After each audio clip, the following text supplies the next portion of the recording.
ابھی ایک دن بعد آنا ہے رمضان کو، اور آنے سے پہلے حضرت سلمان فارسی فرماتے ہیں کہ نبی پاک نے ہمیں باقاعدہ بلا کے خطبہ دے کے رمضان کی عظمت ہمارے دلوں میں بٹھا، یعنی فکری طور پر اور ذہنی طور پر امت کو تیار کیا۔ فرمایا تم پر ایک ایسا مہینہ سایہ فگن ہونے والا ہے جو مبارک ہے تمہارے لیے، باعث برکت ہے تمہارے لیے۔ تم اپنے آپ کو ذہنی طور پر تیار کرو کہ ایک ماہ نور تمہارے قریب آ رہا ہے۔ یہ جو رمضان المبارک ہے نا، یہ جو روزہ ہے، یہ روزہ اپنے دامن کے اندر تربیت رکھتا ہے، تربیت۔ یا ایھا الذین آمنوا کتب علیکم الصیام کما کتب علی الذین من قبلکم لعلکم تتقون۔ اے ایمان والو، تم پر روزے فرض کیے گئے جیسا کہ تم سے پہلے لوگوں پر بھی فرض کیے گئے تھے تاکہ تم تقوی اختیار کرو۔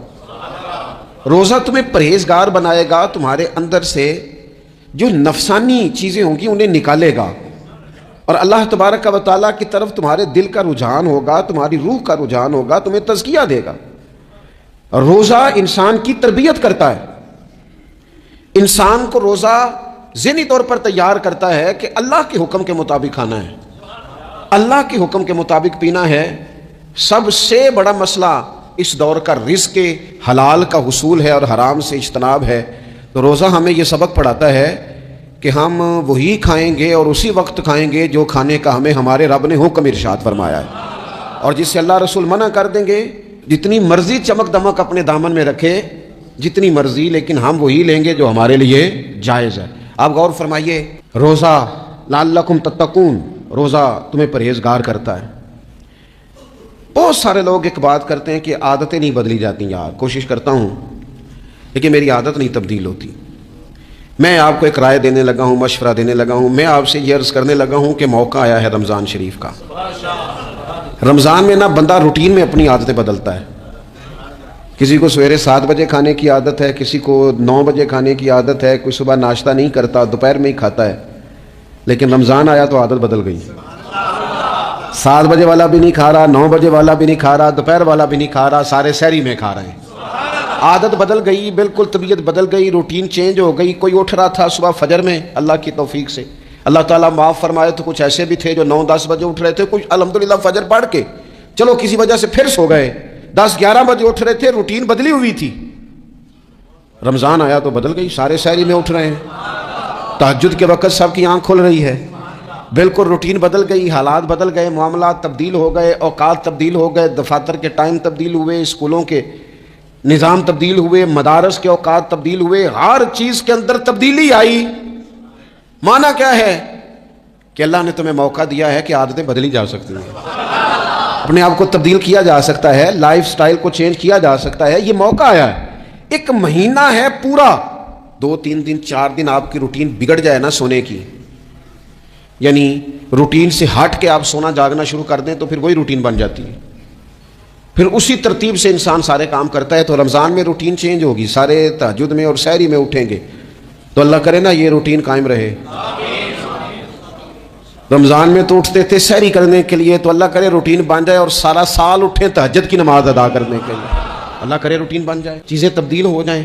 وہ لوگ جن کو ڈاکٹر کہہ رہے تھے کہ دوائی بھی کھانی ہے اور پرہیز بھی کرنا ہے، تو وہ کہہ رہے تھے جی دوائی کھانا تو آسان ہے، پرہیز کرنا مشکل ہے، تو بدلنے لگی ہے نا روٹین، آ گیا نا رمضان، پرہیز کا ٹائم شروع ہو گیا۔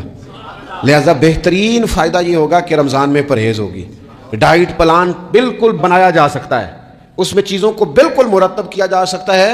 تو رمضان شریف کے آنے سے پہلے ذہنی طور پر اپنی عادات کی تبدیلی کا پروگرام بنائیں، عادتیں بدل جایا کرتی ہیں۔ رسول کریم دنیا میں آئے وَيُزَكِّيكُمْ، حضور تزکیہ کرنے تو آئے ہیں، عادتیں بدلنے ہی تو تشریف لائے ہیں۔ نبی پاک نے صفائی ستھرائی کر دی، ساری ناپاک چیزوں کو نکال دیا۔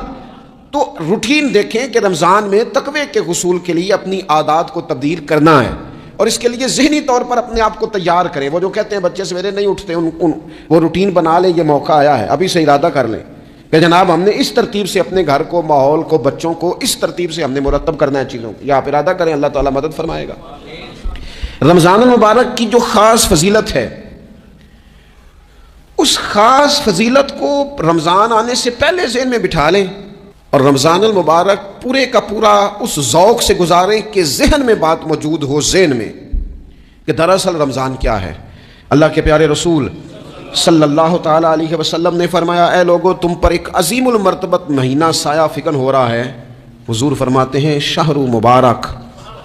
فرمایا یہ بڑا برکت والا مہینہ ہے, یہ برکتیں لے کے آیا ہے, یہ رحمتیں لے کے آیا ہے, یہ اپنے ساتھ عنایات لے کے آیا. اور نبی اکرم صلی اللہ تعالیٰ علیہ وآلہ وسلم نے فرمایا جو بندہ بھی قرب الہی کی نیت سے رمضان میں نیکی کا طلبگار ہوگا, فرمایا وہ اگر نفل نیکی کرے گا نا تو اللہ تعالیٰ اس سے فرض کے برابر ثواب عطا فرمائے. اور حضور علیہ الصلوۃ والسلام فرماتے ہیں جو اس مہینے میں ایک فرض ادا کرے گا اللہ 70 فرضوں کے برابر اجر عطا کرے گا. اپنے ذہن میں ایک بات بٹھائی جائے, ذہن میں یہ بات بٹھائی جائے کہ یہ نا برکت والا مہینہ ہے, اس میں میرا ثواب بڑا ضربوں کے ساتھ آگے بڑھے گا. ایک ذہن بنایا جائے اور پھر ثواب اکٹھا کرنا شروع کر دیا جائے. پھر وہ ترتیب بنا لی جائے, کاروباری نہیں, روحانی ترتیب, کاروباری نہیں, یعنی نئے سے نئے سٹال نہ تیار کیے جائیں.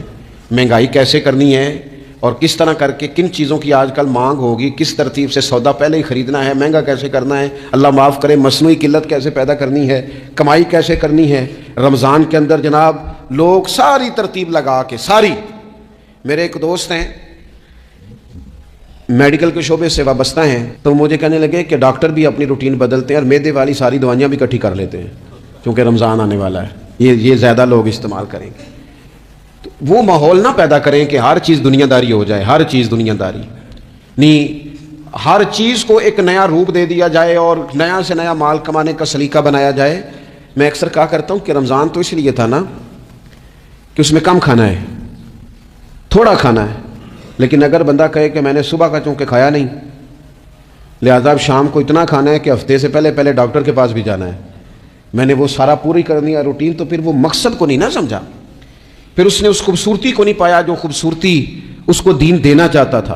ایک تو رمضان کی فضیلت کو سمجھنا ہے, اور پھر جب ہم روزہ دار ہیں, ہم نے روزہ رکھا ہوا ہے, تو نبی پاک علیہ السلام نے خود اس مفہوم کو کھول کے بیان کیا. فرمایا جس بندے نے جھوٹ نہیں چھوڑا, گناہ نہیں چھوڑا, گویا غیبت نہیں چھوڑی, بدی نہیں چھوڑی, اللہ کے محبوب علیہ الصلوۃ والسلام فرماتے ہیں پھر اللہ تعالیٰ کو اس کے بھوکا پیاسا رہنے کی تو کوئی ضرورت نہیں, کیونکہ لعلکم تتقون, تقوی اختیار کرنا تو روزے کا مقصد تھا. اور اگر اس نے وہ بات کو سمجھا ہی نہیں, استاد کے لیے صرف استاد ہو جانا ہی ضروری نہیں, اس کو پھر اپنے منصب کا لحاظ کرنا بھی ضروری ہے کہ میں استاد ہوں. والد کا صرف والد ہو جانا ہی کمال نہیں, اس کو پھر اس منصب کے تقاضوں کو بھی سمجھنا چاہیے کہ اب میں ایک باپ ہوں, اب میں روٹین میں وہ آزاد نہیں ہوں کہ جہاں میرا جی چاہے گا جاؤں گا, جہاں میری طبیعت چاہے گی میں کھاؤں گا, جہاں میرا دل کرے گا میں وہ کام کروں گا. اب آپ سرپرست ہیں, سربراہ ہیں.